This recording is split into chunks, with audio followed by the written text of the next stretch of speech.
Welcome to episode 30 of Crypto News Weekly.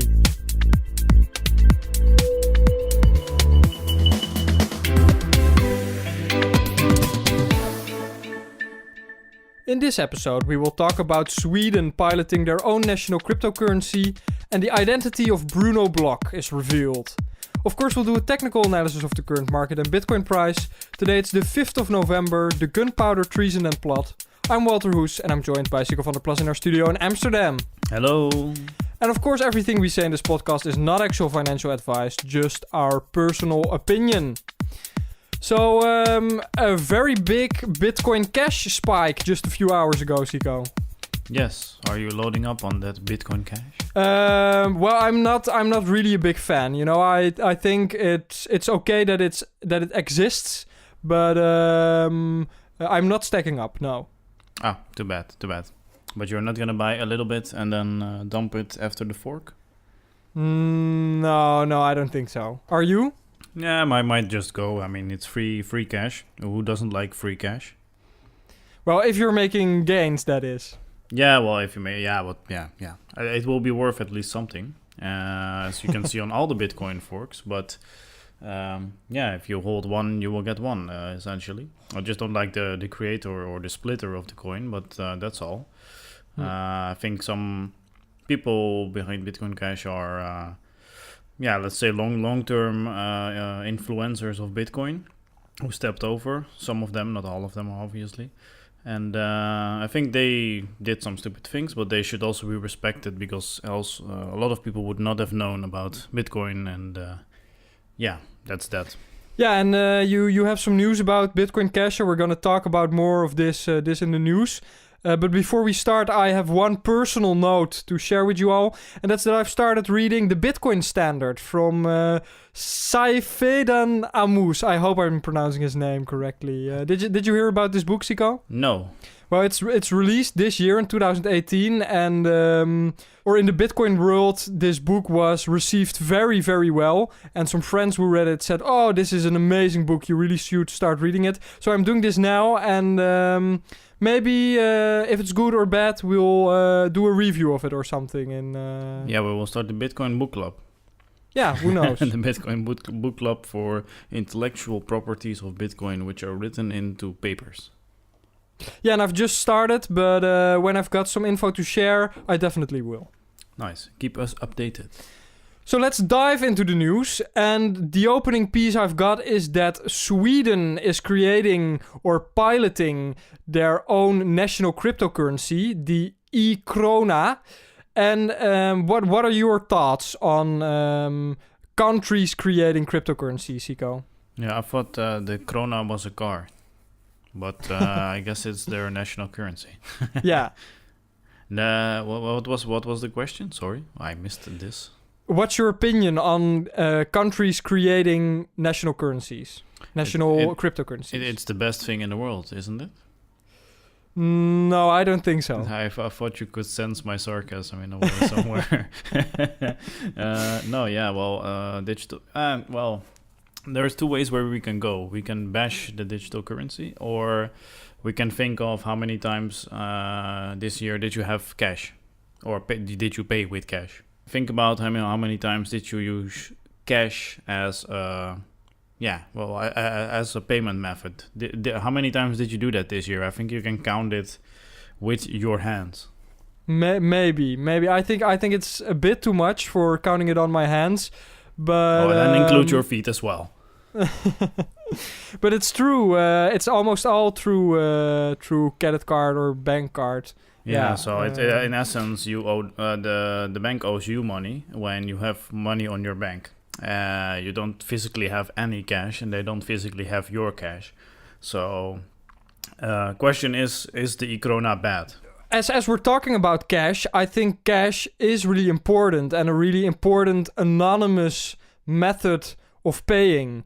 I know friends when they go to the coffee shop to buy some coffee. They absolutely pay with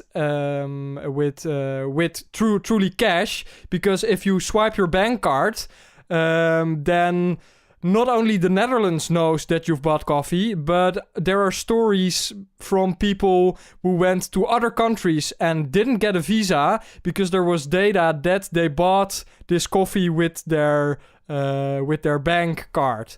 So I think cash still is a really important method of paying, whether you like coffee or not. But I think it's definitely an important right to do your payments anonymously, and the best way of doing that right now is through cash. So I was also quite shocked that the article says that last year's statistics showed that 900 of Sweden's 1,600 banks branches no longer store cash and accept cash deposits. Yeah, I'm not really happy with the movement away from cash, let alone that there are a lot of things to say about national cryptocurrencies. So I think in most countries, coffee is becoming more legal as we speak. I think Canada has legalized coffee recreational as well now. So be damned if you are a barista there. You can make some serious money with coffee. There are some other countries which like coffee as well, but they're not sure yet. Some states are not sure yet. But yeah, well, I cannot think of instances. I know some instances where I had cash, but that's coins or being abroad, and that's it. I was not necessarily, having a lot of euros in my hand. So in a way, you can say that having cash is only for people who want to hide something, and this is a really painful spot because this is, of course, your own right and your constitutional right to have privacy or privacy, how it's called in English properly. And I think privacy is just fine. Yeah, but you know, this is complex because this goes into a lot of ways of ethics and going to what is wrong and right, because in some way you just described that coffee is one of the examples. Coffee here is legal, coffee somewhere else is illegal, and they can check everything through their bank as normal. But yeah, there is a question in what extent is something allowed or legal, and in what way should they not involve or not hand out visas because we did something which was totally legal by drinking coffee here, or roasting coffee or slow brewing coffee. That there are limits to what they should be able to see, and that's quite strange. I'm guessing the country which you mentioned was either in Eastern Europe or it was somewhere in which involves 3 letters with USA. Yeah. Well, and there are also quite a lot of other things to say about the e-Krona. I think it's not only a bad story, though I do think that cash, physical cash, is still very important. The positive things to say are that this might be a stable coin that is truly backed and not by some shady banks that don't do audits. Not to mention a coin with a specific name. So it could be a nice stable coin, and I do think that Sweden will be ahead in the game if a large population owns e-Krona, and that makes it really easy to swap on exchanges and whatever, to swap to Bitcoin or Ethereum or what you like. So I do think there are some positive sides to it, though, of course, when we're talking about blockchain and decentralization, one of the last things you want is that a government is in charge of the coins. So it's really 2 sides of the coin with this one. Yeah, well, what can you say? I mean, it's... If there was an e-euro we could buy here in the Netherlands, would you be interested? Not necessarily. I have my normal euro. Why do I need the e-euro? Yeah, I more or less think the same about it. I think when trading, it would be a nice option to have temporarily something stable to go to when things are very volatile. But apart from that, it's not something I'm interested in. Well, what is interesting on the e-Krona or the e-dollar or the e-euro or whatever is that will it still be inflationary or not? Or is this like totally encapsulated, or is it backed or tethered, as we can say, towards 1 krona or 1 now euro? You mentioned it now, Sico. That's -1 point for you. -1 point. Shit. Ah, damn it! I lost 1 point. No, I think when they're doing this, it has exactly the same value as a krona or a euro. So it's has just the same amount of inflation as the euro or dollar or krona would have. Yeah. So it's still made out of thin air. Yeah, basically. Yeah. So it's not backed. Well, it's backed by 1 krona, but the kronen or krona, they are backed by air, so that's nice. It's always nice to be backed by air. Yeah, we all have it, but I'll use it. Super awesome. Back to the gold standard. Yes, in some way. All right, I think that's a nice conclusion to the e-Krona discussion. Yes, e-Krona as equals air. Yeah. As the second article, it's a wrap-up of what we talked about last week. And of course, the big story really last nasty week. After the show, by the way. There were a lot of things happening just after we recorded with Bruno Block. First of all, we all find out that he went completely crazy. He said quite a lot of things on Telegram and on some websites. Basically, he thinks the world is going to end, and he needed to protect his family, and that's why he stole and scammed everyone in this world, because he needed it to protect his family. Yeah, and then it gets more interesting that he also... I think there is an imminent crisis coming. I don't know at what exact time, but there is one coming. We don't know where and how, but there is something coming and brewing, according to statistics at least. But what he went on about was quite interesting. I think you really liked the comment that he was gonna continue the project on its own while he exit scammed. And then asked the people to join if they can work for him for free, right? When he just took nearly $500,000. Makes a lot of sense. Oh, that guy. I don't know what goes on in his head. You can imagine that he got so much people working for him and then do this. It really shows that it's either a psychopath or a really narcissistic, weird, strange person. I can understand the motivation if he's broke and got fired, got sick, whatever. But that doesn't mean you need to, cock block your whole project. I mean, it's the stupidest thing to do, to be honest. No one is ever going to do anything with you anymore. But the problem is we don't know, or do we know his identity by now? Well, we do know his identity, though it hasn't been made public, but the team behind Oyster, which still was very actively developing the project, while Bruno wasn't for quite some time already, so he already had a bigger distance from the project. But the team found his identity and they know him. And the last piece of news from a little over 24 hours ago is that they are going to be meeting with Bruno's legal counsel early next week to discuss the next steps and ideally find some common ground. So okay, that seems a bit strange. I hope Bruno's in a lot of trouble. I think he will be, but I also hope there's a future for the project. And at least it's a good thing that we found out who he was, and now there will be consequences. So that's a good thing, I suppose. Yeah, it seems a bit strange, but the whole story is strange, indeed. Yeah. Yeah, it seems a bit odd, to be honest. And I cannot add anything else in parts that meeting with his legal team might only indicate that there should be a lawsuit. But it might be. I think there will be. Yeah, well, depending if his legal team is then going to disclose who he really is, then yes. But guessing he is from America because he has a legal team. And in another, we might argue still where he's from, but I think he is in the States because I think his team is located in the States and he's going to meet his representatives most likely there in the States, I guess. So we were right on the time zones, or at least I was.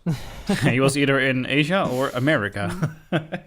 So 1 point for me.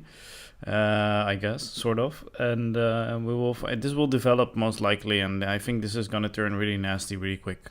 Maybe they will settle this and for some reason give some amount to the team. I'm guessing, but if they will settle this case and we will not hear anything, this is an inside exit scam, to be honest. And then I already lost faith in the project. But if, for example, we don't hear anything for a lot of months now, I think something went on differently, and this is just someone from the team who pulled an exit, and we will find out sooner or later anyways. That would be a truly big conspiracy if that happened, but it's a possibility. It's a possibility. I truly think that the team is going after him now, but we'll keep everyone up to date. Yes, sir. So you want to talk about Bitcoin Cash, Sico? No, I want to talk about Tether. No, about Bcash, right? Or is it the same coin? No, the Bcash was the insult, right? No, there's one thing in between. So first I want to talk about something really interesting, which also happened along the line of the Bruno Block conspiracy, exit scams, whatever you want to call it. Maple Change was a Canadian exchange who recently got hacked. They had approximately $5 million of, or I think Canadian dollars it then is, of funds, and they got hacked. They said the hackers took all the funds. They closed all their Twitter handles, their support website went down. Website is still down, by the way. I cannot access it right now at this exact time and date. And so to summarize, and it's going to be really briefly, Maple Change got hacked.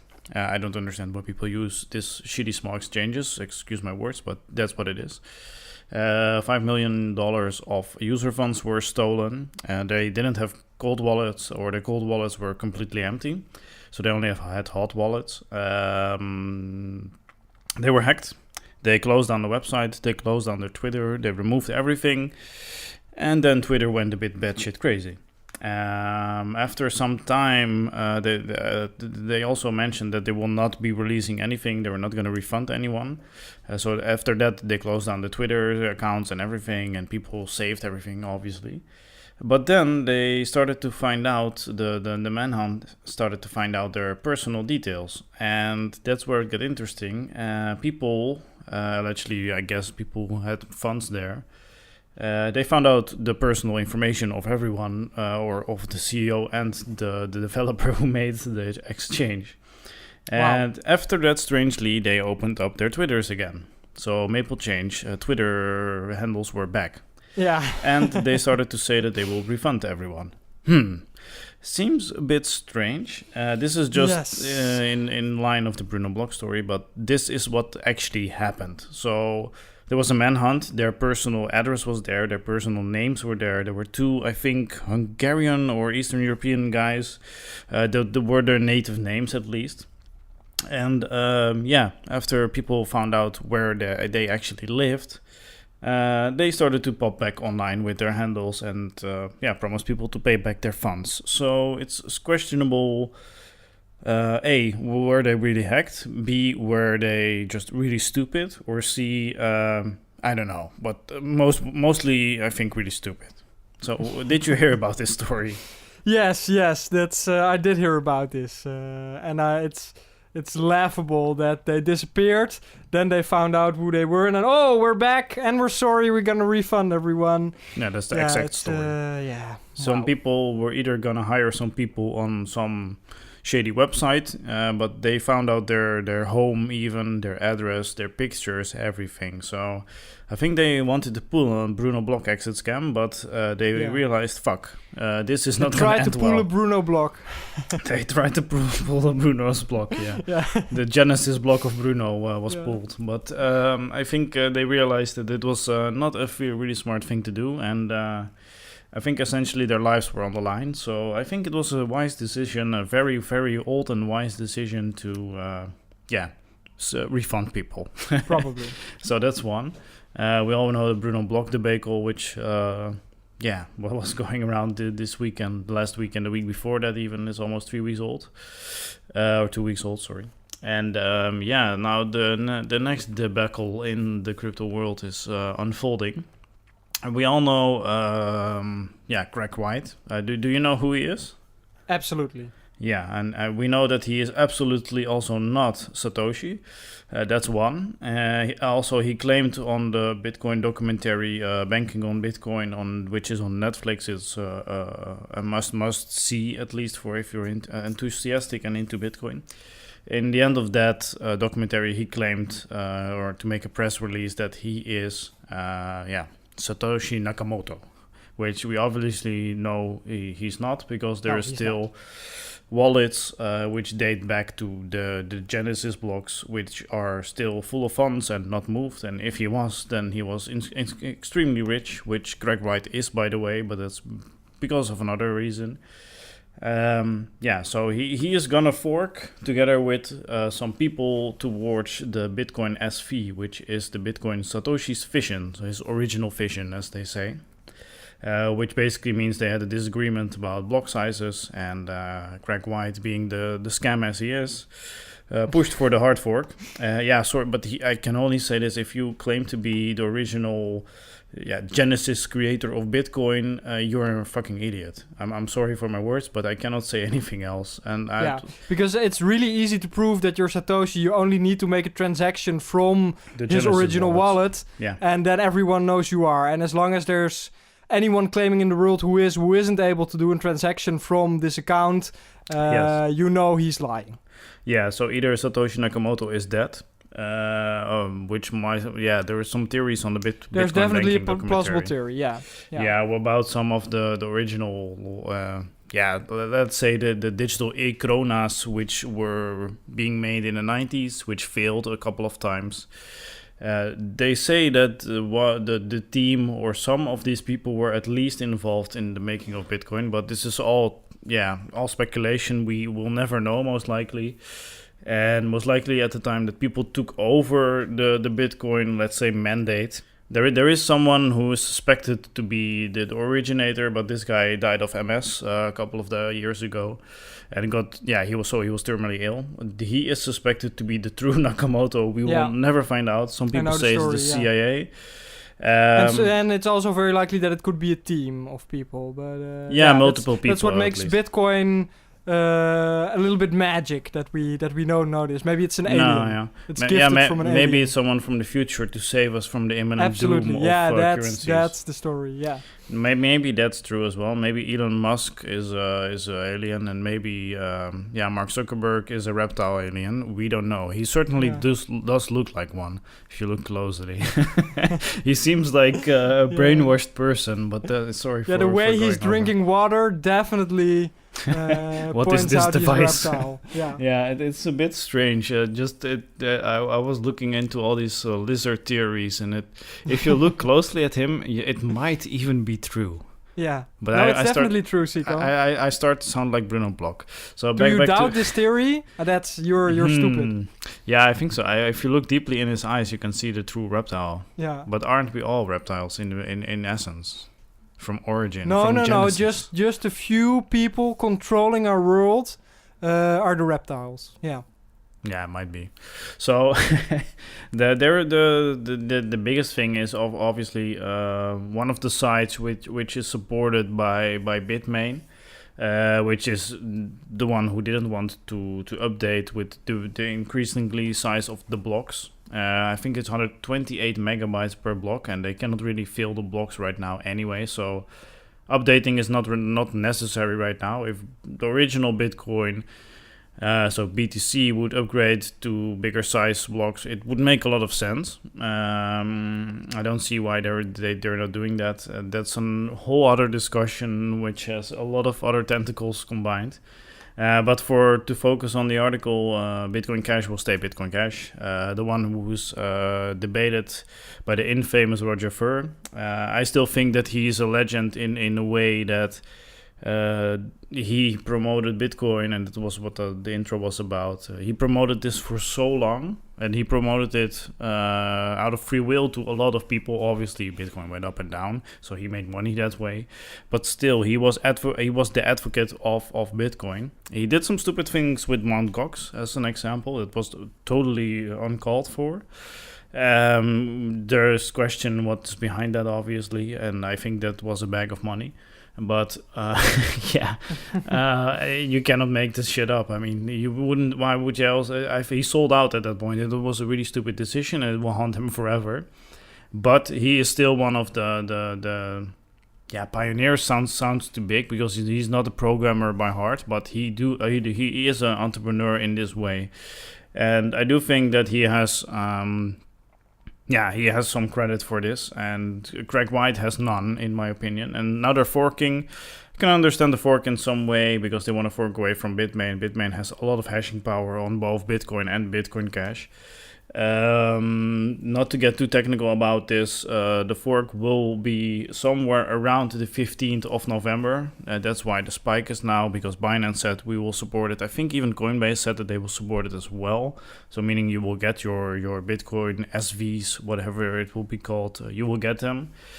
It's a one-on-one pack, so you will get one. If you have one Bitcoin Cash, you will get one Bitcoin Satoshi Vision, and I just think it's a stupid fork for Craig White to make money.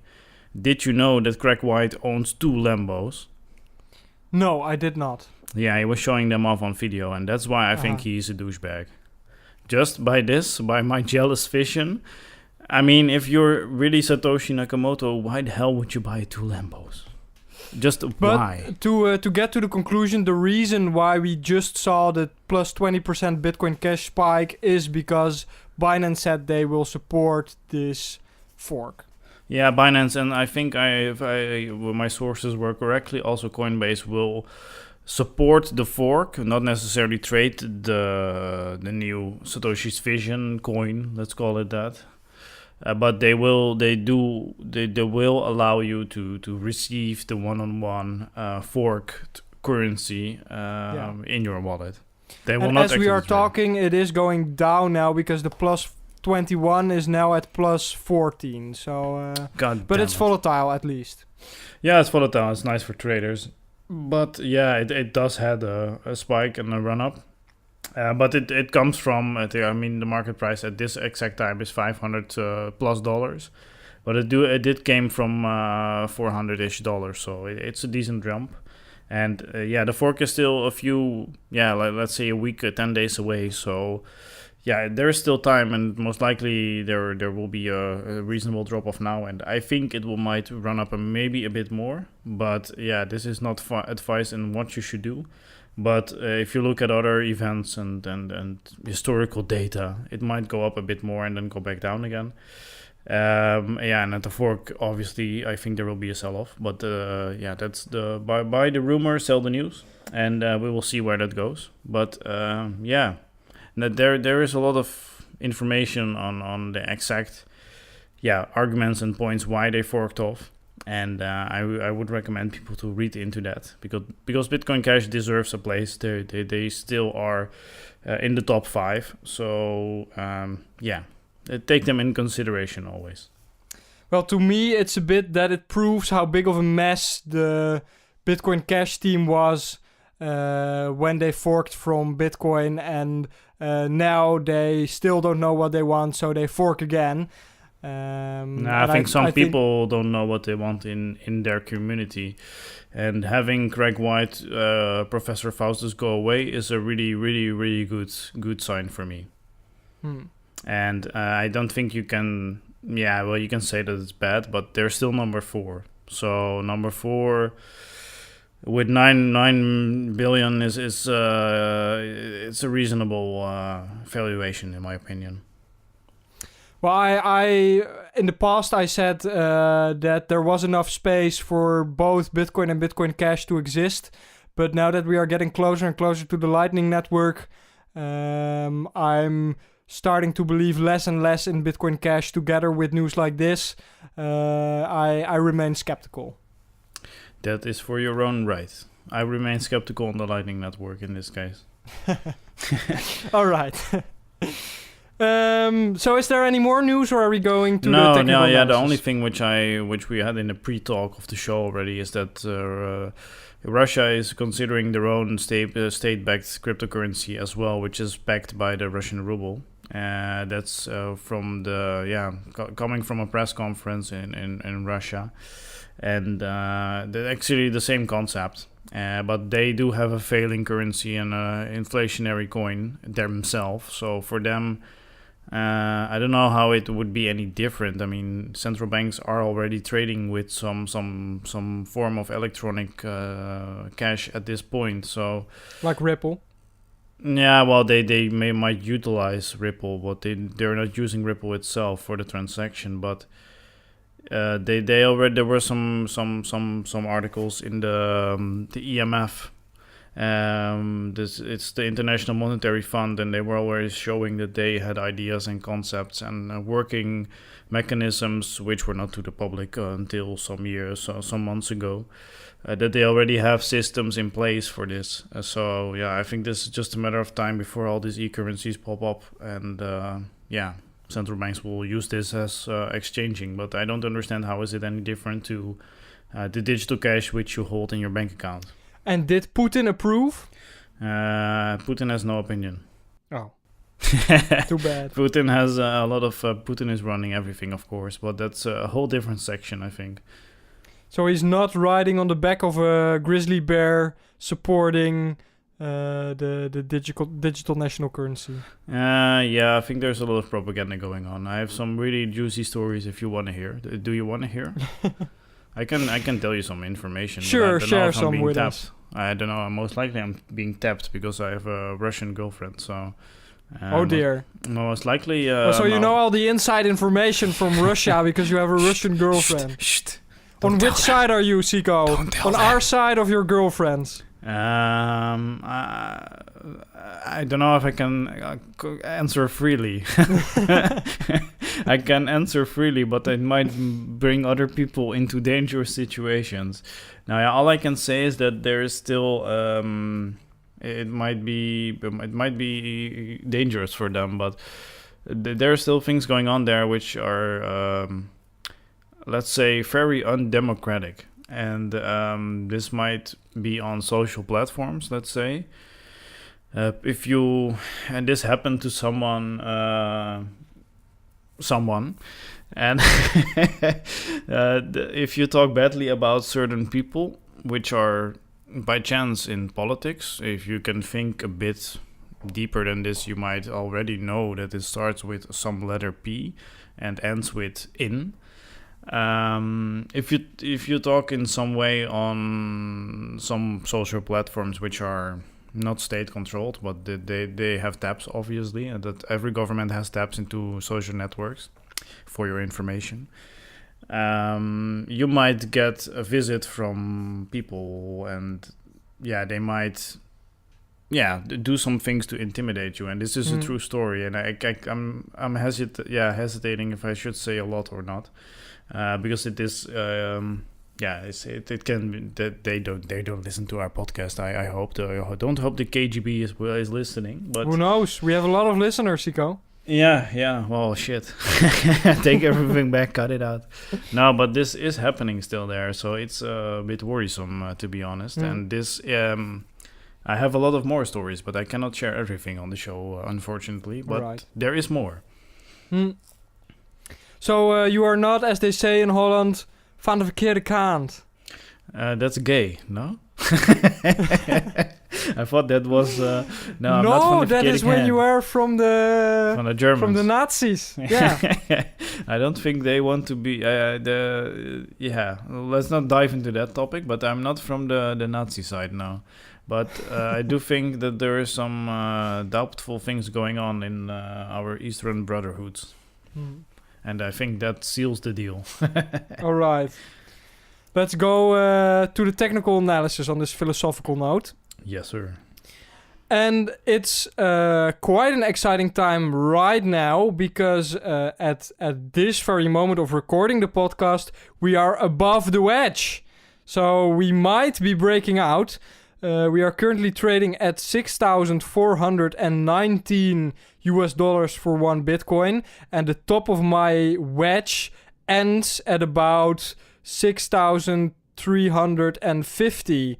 US dollars for one Bitcoin. So we're around $100 above it, and we did get rejected at the 50-day moving average, which is now at 6,450. So we're $30 below the 50-day moving average. So within the next few hours, we will see whether we will close above the wedge, and probably with that, if we will be able to break through the 50-day moving average. If the past repeats itself, quite a few days ago, or I should say like 2.5 weeks ago, we were at the same situation. We were nicely above the wedge, but then we got rejected at the 100-day moving average and dropped all the way down within the wedge again, because we aren't significantly above the wedge yet. You know, we are above it, but not by an extremely large amount. It will be a tight battle whether we will be able to close above the wedge or not. So it might be that when you're listening to this, when we had a few hours of editing, that Bitcoin is at plus 30% because we had the biggest breakout this year, or we just dropped down back within the wedge again. But it's an interesting time, and if this is not the breakout, then it will happen before November the 21st. So I'm really waiting for the time when I can do a technical analysis, when we definitely saw the movement that defined what Bitcoin is going to do next. Yeah, did you know that the premiums on Bitfinex, it's $6,485.90 for one Bitcoin, which is approximately $120 more expensive than any other exchange. What a surprise. And did you also know that Bitfinex dropped in volume from, I think, top 5 to sub 20 plus? No, I didn't. They were up really high, and they're right now, minus 20. So they are, and that's against the real dollars somehow. That's was strange because I didn't know they had the real dollars. Haha, pun intended.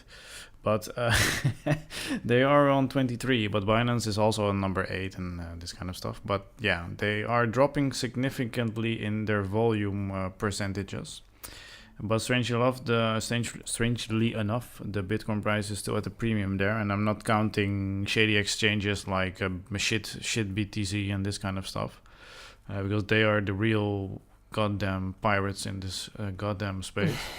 No, but they are insane. They charge, for example, if you withdraw altcoin, they hold like 100 coins as a withdrawal. It's insane, even though if the coin is worth $50, so let's say 100 coins are $50, and you have, I don't know, $1,000 of these coins, they still keep your $50 US. It's just insane. And one thing me and McAfee can agree on is that HIT BTC are the real, fucking cowboys. They are insane. And, well, I've never been on it, so and they have I'll stay away from nice it. listings, but they also have inside trading, so they are shady assholes. But yeah, what can we say about this, Walter? You think that there is really a reasonable thought that we will jump 30%? You don't think we will go to 3,000 at first or 4,000? Well, if this is the movement, if this is really the breakout, then we will see prices only going up. But what is the reason behind it? There should be also like a rational movement, or like a rational catalyst for it's positive price action. In this case, because there isn't a significant piece of news behind it, it's because there are a lot of bots and people watching the chart like this, and they all know when we break out of the pattern that profits are to be gained. And especially the bots, because they don't even look a lot further than if we're above the pattern or not. So then a lot of trading starts happening and a lot of buy orders come in, and then the price shoots up. So it's more or less a self-fulfilling prophecy. Okay, so it will be interesting. I think we still will see some sideways actions going into the, I think, new year. And But yeah, that's a gut feeling, and gut feelings are not always the feelings which you should trust. But I think we are in for a few more months of 6,400, which we'll see for a long time. No, I think until March we will not see new all-time highs, obviously. But I'm skeptical on this one. I think if we are able to close above the wedge and then maybe the day after or maybe even on the same day close above the 50-day moving average, that is the start of the next bull run, and we will only see a lot of green numbers for the rest of the year. Hopefully. But I think all the major and the green numbers will be in 2019. Maybe, who knows? We might also break out to the downside. That's still possible, right? Yeah. I'm actually hoping and waiting for that. I withdrew everything at like 8K or 7.5K it was, and I'm patiently waiting for my new entry level. Yeah, I was this week at a point of buying some new altcoins. I didn't have the time yet, so I didn't buy anything. But I was thinking, like the amount of money I can invest, that 1/3 I put in some altcoins right now, and then 2/3 I put in when I see what this big wedge is doing. But I think altcoins are on a really great discount, as we said last week. So I'm also waiting for an even greater entry point, but I think the entry point right now is pretty good as well. So that's why I had this tactic, but I didn't have the time to execute it yet. So we do see the dominance going down right now, and that's the last 3 days or 2 days. The dominance went from 53 to 52 right now. I think 53.77 ish towards a 52.32. So there might be a reset in that cycle, but it might be just a short cycle to go through. Long-term cycles most likely are much more profitable. But yeah, it's a waiting, patient game at this point, and we shall see, right? It's a wait, Absolutely. And we will see, like always. And maybe we don't even have to wait long, because if this is the breakout, then we have some exciting times ahead of us. Yes, then I can finally buy my Lambo. Finally, me too. No, just kidding. No, I can. We can. If it truly is, we will. Hopefully see better days. Better days. All right, so that's the end of the show. If you like our show, we really appreciate it if you rate us on iTunes. And you can also reach out to us on Twitter. I am at CNW_Walter. And I am at Sico van der Blaas. And you can email the entire crew by sending a mail to info@cryptonewsweekly.io. Thank you for listening, and see you next week. See you next week. Bye.